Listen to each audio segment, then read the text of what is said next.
Hey everyone, welcome back.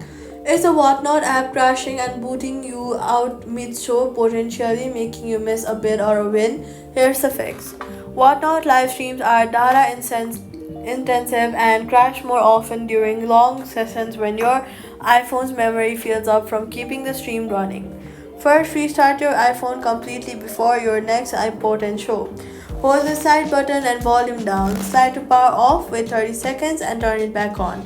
A full restart clears temporary memory that builds up. It's the single most effective fix for mid-show crashes. After restarting, open the App Store and update the Whatnot app to the latest version in settings before going into a show since crash fixes are released regularly.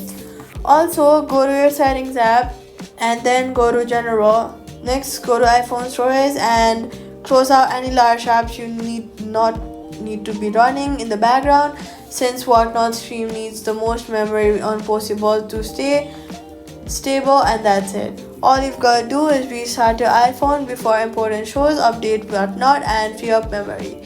Whatnot stays mid stable midstream, and that's it. Subscribe.